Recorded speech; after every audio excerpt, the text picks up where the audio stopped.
Nothing we can say, nothing we can do, no flowers you can lay is going to take that pain away. And that's why the president, the vice president, first lady, the second gentleman have been working so hard. Is he compelled himself, wherever he is, vacationing or not, to say, I was wrong to miss this obvious point? He's been on vacation for 3 years. No soldiers don't die under my watch.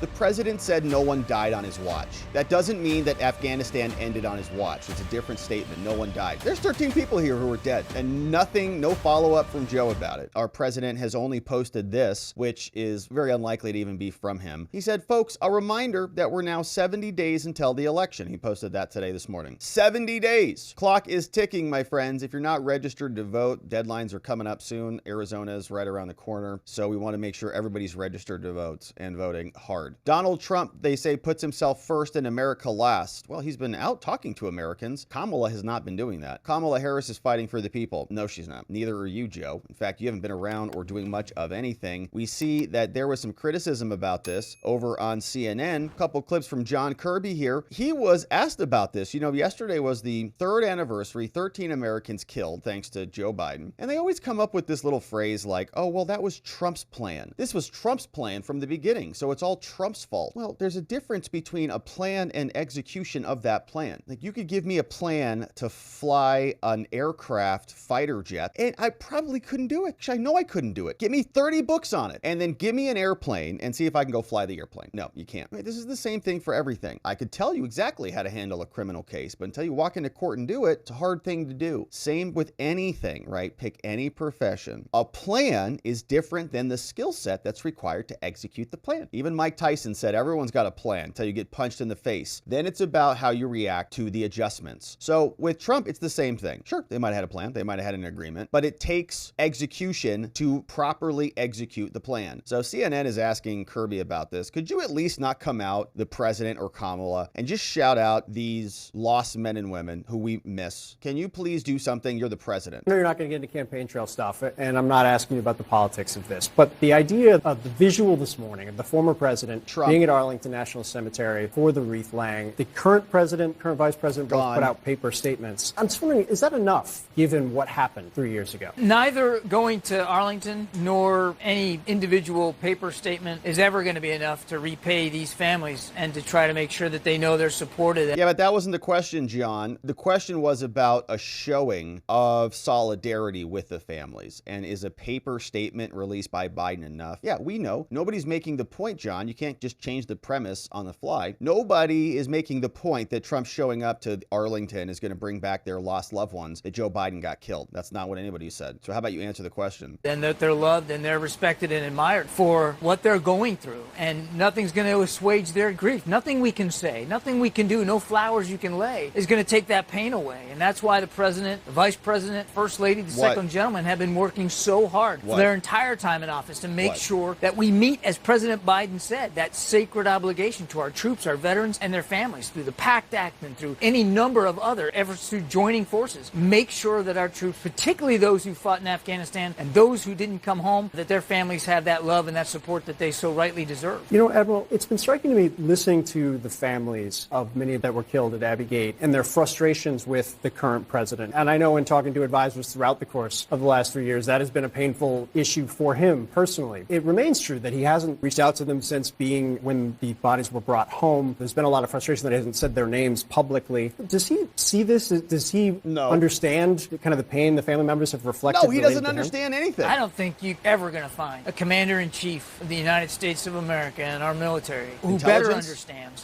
what grief is like, what mourning is like, what sorrow is like, what frustration is like than Joe Biden. Yeah, because he got 13 He knows people exactly killed. what grief feels like. Now, it's a different kind of grief. I understand that. We're talking about men and women who were lost in a combat role through a bloody terrorist act. That's different. I get it. Son. But you're not going to find a commander-in-chief who doesn't say better understand and can feel the grief that they're going through, and to make sure that they know that they're going to continue to have the support that they deserve. Okay, whatever. Why does Joe Biden know the grief that the families are suffering, or why does he care a lot? Is that just Kirby just saying that? He really cares. He understands their grief. He said nothing. He thinks about it all the time. He knows more than anybody. No president has been like him. He's just an amazing person. Okay, well, why doesn't he just show up and console them during their loss? Why doesn't he mention their names? Give them some phone call or something. Well, Kirby also made the rounds because they probably figured that they were kind of screwing this one. They're like, oh crap, we have dropped the ball on this. Trump totally did the right thing, showed up like an actual commander-in-chief, which is the job title. Hello. He shows up to Arlington to pay his respects. Biden can't do it. Kamala can't do it because they're responsible for it. And Joe also, apparently Kirby just got done telling us that he cares about grief. He's super invested in this. He checks his watch, but that was only because he wanted to make sure that the ceremony was on time or something. So Kirby gets asked about this and says, you know, Joe, during the debate with Trump, was saying specifically that no Americans got killed under his watch. And that's not true at all. So watch what John Kirby does with this one. The third anniversary of that Abbey Gate attack that killed 13 of our servicemen. And I know you've addressed that today by saying today our longest war is over, but our commitment to preventing attacks on the homeland, our people, will never be. But as you know, John, a lot of people hearken back Trump. To Joe Biden saying that the truth is I'm the only president of this century, this decade, that doesn't have any troops dying anywhere in the world like he did, referring to Donald Trump, when in fact that was the case. And besides those 13 who died, 2 Navy SEALs who were killed in January of 2024 while attempting to board a ship bound for Yemen. And he has never clarified it himself or apologized for that. Yeah, because the media doesn't care. Himself. They just let him. I know he offered praise and recognition of these soldiers' bravery 3 years ago, but he has never corrected the record to say, I was wrong and I was callously wrong. What he was referring to, and he understands that there were family members that, that didn't like that, but what he was referring to was the fact that he ended America's longest war and that we don't have American troops,